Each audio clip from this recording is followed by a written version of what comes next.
Halo Sobat CS, balik lagi sama admin di channel Cerita Seru. Pada video kali ini, kita akan melanjutkan manual Regress S-Class Adventurous Quest Live. Tapi sebelum kita mulai videonya, jangan lupa untuk subscribe dan nyalain notifikasinya, agar kalian tidak ketinggalan kelanjutan ceritanya.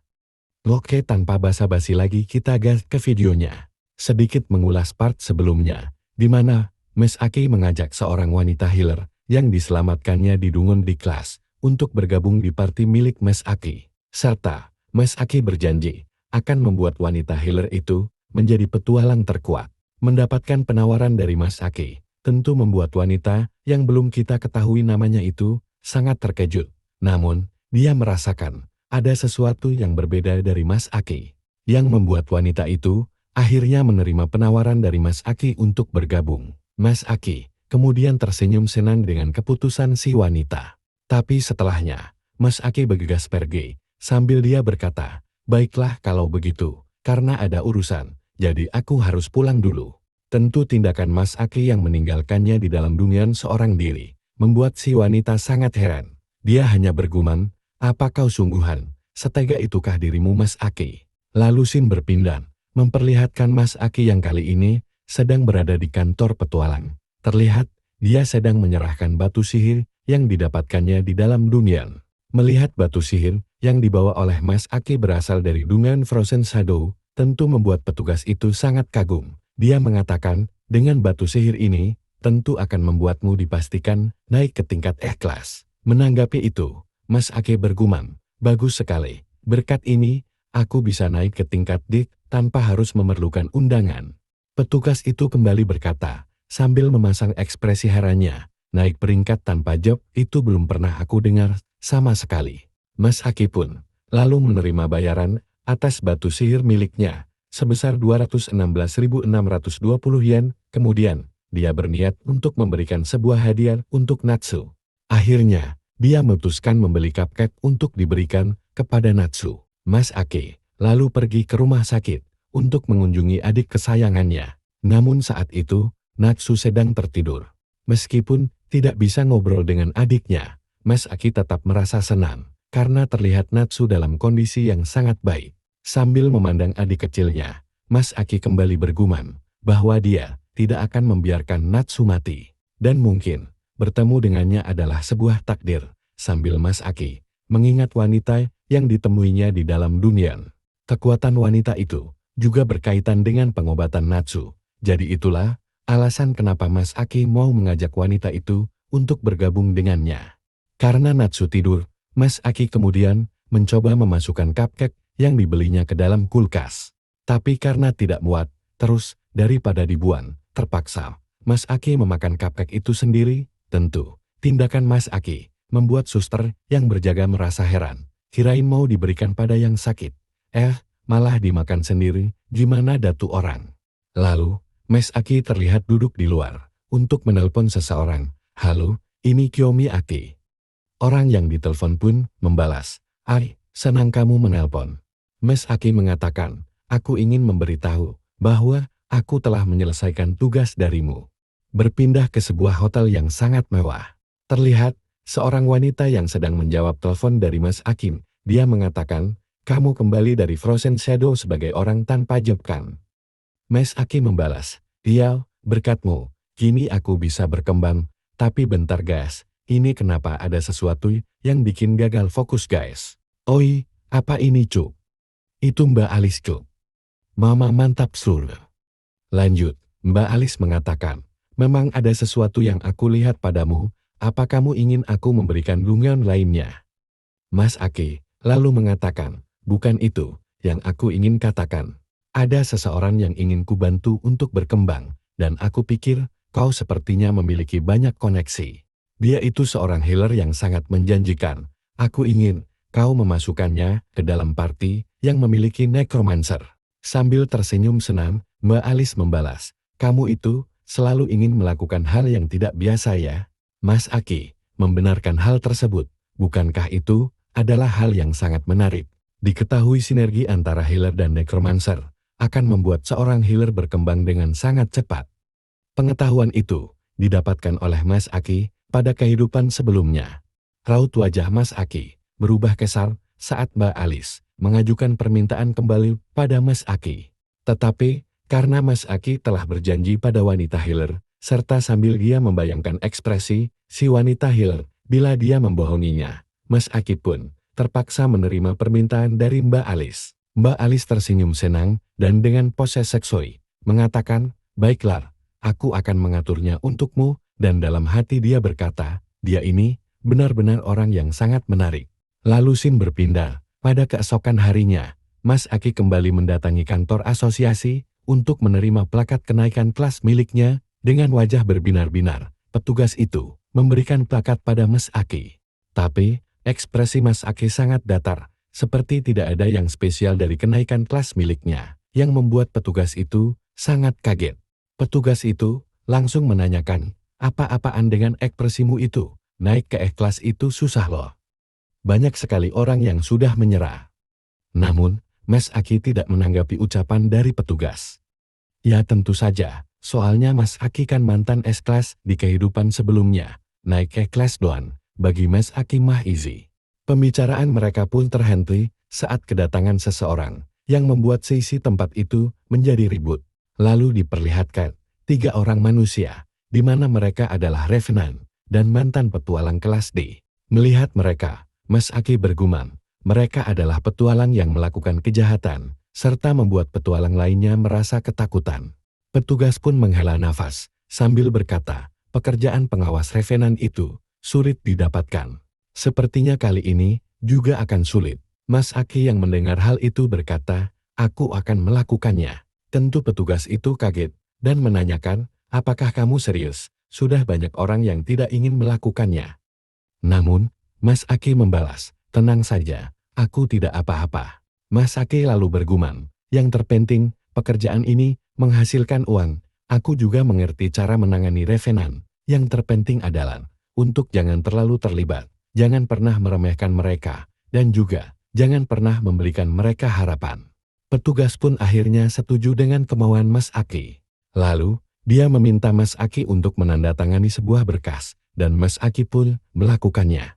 Para Revenant pun dipasangi sebuah kalung di leher mereka, serta petugas kepolisian memberikan sebuah gelang pada Mas Aki, sambil berkata, dengan menekan tombol ini, akan mengalirkan arus listrik pada kalung yang dipakai oleh mereka. Sambil memasang gelang di tangannya, Mas Aki bergumam, meskipun mereka adalah penjahat, namun, bagi mereka yang berbakat, akan diizinkan untuk melakukan aktivitas sebagai petualang seperti ini. Petugas kepolisian pun meminta Mas Aki untuk tidak ragu menekan tombol itu apabila ada gerakan yang mencurigakan. Salah satu dari bajigur itu mencoba untuk memprovokasi Mas Aki. Namun, bajingan itu dihentikan oleh petugas kepolisian. "Jangan bicara omong kosong." Akhirnya, dia pun menghentikan provokasinya kepada Mas Aki. Bajingan-bajingan itu menanyakan nama dari MC kita dengan memasang wajah bengis yang meremehkan Mas Aki. Mas Aki menjawab dengan santai bahwa namanya adalah Kiyomi Aki. Tapi, respon dari bajingan itu malah mengatakan kalau ini akan menjadi percakapan terakhir di antara mereka, dan borgol yang membelenggu tangan para bajingan itu pun dilepas.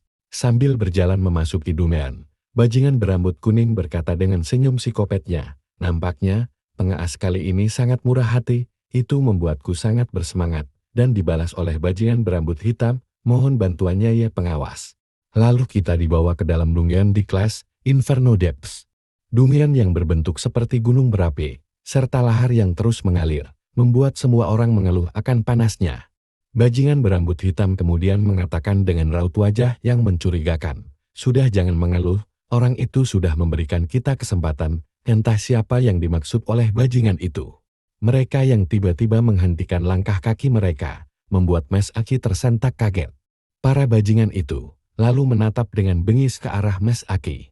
Mas Aki yang mengetahui niat buruk mereka, lalu menekan tombol di gelangnya untuk mengaktifkan aliran listrik di kalung mereka. Tapi apa yang terjadi? Tidak ada reaksi sama sekali. Tentu, hal itu membuat Mas Aki langsung bertambah panik. Ternyata, dengan mudah mereka melepaskan kalung itu dari leher mereka. Ketiga bajingan itu langsung mengeluarkan aura mereka. Sebenarnya, Kami tidak memiliki dendam padamu. Mas Aki yang merespon itu, langsung bersiap untuk mencabut pedangnya. Dan pria berambut hitam berkata, tapi kau akan mati di sini. Dia pun bersiap dengan tubuh yang sudah diselimuti dengan aura yang sangat dahsyat. Di sisi Mas Aki, lagi-lagi, sistemnya memberikan misi di saat Mas Aki sedang terdesak. Sistem menyuruh Mas Aki untuk mengalahkan semua musuh. Mas Aki merasa, misi kali ini benar-benar sangat berat untuk dilakukan. Dia pun bergumam. Sialan, apa sistem ini selalu memikirkan untuk memberikan misi di saat seperti ini. Pertarungan pun akan segera dimulai. Tapi tiba-tiba saja, muncul seekor monster yang sangat besar dari dalam kawah larva. Monster yang memiliki tingkatan di kelas disebut dengan Fairy Lizard. Monster itu langsung menyerang ke arah Mas Aki, namun masih dapat dihindari dengan sangat mudah. Kini monster itu mengincar bajingan berambut hitam. Tetapi dengan sekali pukulan, monster itu langsung dibuat binasa oleh bajingan itu. Bajingan itu lalu berkata, dasar lemah. Kami memang di kelas, tapi lebih tepatnya mendekati si kelas. Mereka pun kini kembali menatap ke arah Mas Aki. Mas Aki pun kini mengetahui job bajingan itu adalah fighter. Dia lalu tersenyum dan bergumam, kesempatanku untuk menang sekarang mulai muncul. Kini bajingan berambut hitam mengumpulkan energi di tangannya. Dia pun langsung melesat maju untuk membunuh Mas Aki. Tapi pukulan itu masih dapat dihindari oleh Mas Aki. Kedahsyatan pukulan itu sampai membuat batu yang terkena pukulannya menjadi hancur berantakan. Tentu Mas Aki cukup terkejut melihat kekuatan dari lawannya. Di sisi lain, kedua bajingan lainnya masih berdiam diri. Serta terlihat si gendut yang sedang mencari sesuatu. Lalu, si gendut berhasil menemukan sebuah koper. Ternyata isi kopernya adalah persenjataan yang digunakan oleh para bajingan itu. Setelah menggunakan senjata mereka, para bajingan semakin bernafsu untuk mengirim Mas Aki ke alam baka. Melihat mereka, Mas Aki cukup dibuat gugup. Bajingan berambut hitam mulai melesat untuk menghajar Mas Aki. Mas Aki yang bersiap, dia bergumam, fighter itu memiliki penyesuaian diri yang buruk dengan senjata mereka. Mas Aki pun berhasil menahan pukulan milik bajingan berambut hitam. Namun, para fighter memiliki kekuatan yang mengerikan. Terbukti dari tangan Mas Aki yang bergetar saat menahan satu pukulannya. Mas Aki berhasil menghempaskan pria berambut hitam. Tapi, seperti tidak dibiarkan untuk mengambil nafas, kini si gendut berlari menerjang Mas Aki. Mas Aki yang menyadari pergerakan si gendut, dia mencoba untuk menebasnya. Tapi, pertahanan si gendut benar-benar luar biasa. Tebasan milik Mas Aki bahkan tidak mampu menggores tubuh si gendut. Si gendut pun tersenyum begis setelah merasakan tebasan Mas Aki yang sama sekali tidak melukainya. Mas Aki pun terus berpikir keras bagaimana cara untuk mengalahkan mereka. Akhirnya, dia mengingat satu cara, di mana ada sebuah pembatasan yaitu Job Factor mendapatkan debuff pada provinsi mereka. Maka dari itu, kini Mas Aki merasa sangat yakin ada kesempatan untuk menang melawan mereka. Lalu, Mas Aki mulai menyusun rencana dengan mengincar pria berambut kuning lebih dulu. Bajingan berambut kuning berhasil menghalau tebasan milik Mas Aki. Dia pun tertawa kegirangan seperti psikopat yang haus akan darah. Dia kemudian mencoba menebas leher Mas Aki. Namun, Mas Aki berhasil menghindar dengan menundukkan badannya. Mas Aki dibuat panik saat menyadari serangan yang mengarah kepadanya.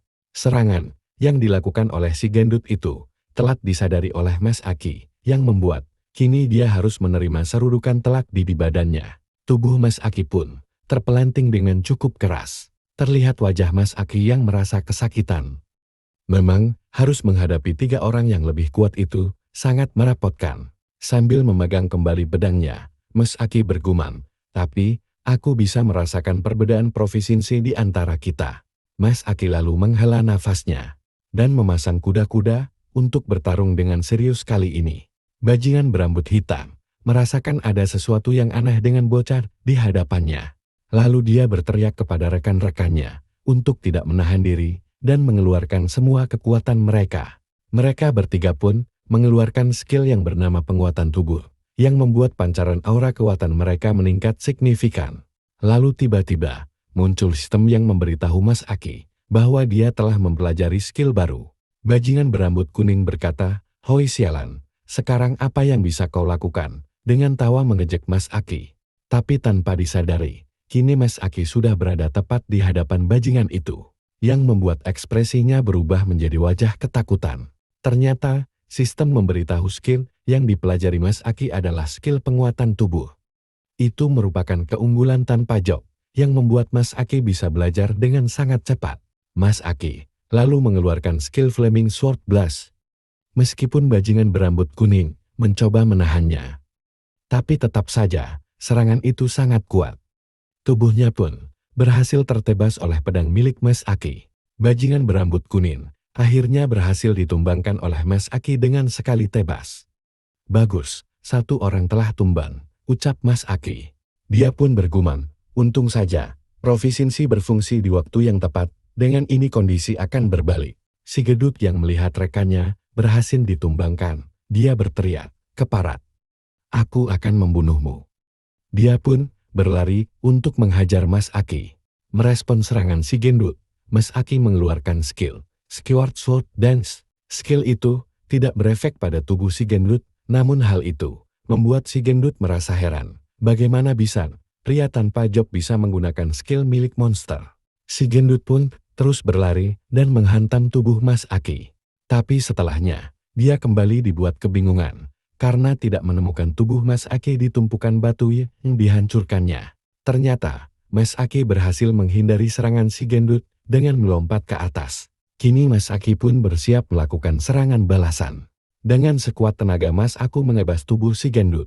Akhirnya, tebasan itu berhasil membuat tubuh si gendut tumbang. Mas Aki kini melirik dengan tajam ke arah musuh terakhirnya. Dengan wajah yang dipenuhi keringat ketakutan, bajingan berambut hitam bergumam, "Tidak bisa dipercaya, kemampuan melompatnya dan penguatan tubuh bocah ini benar-benar luar biasa.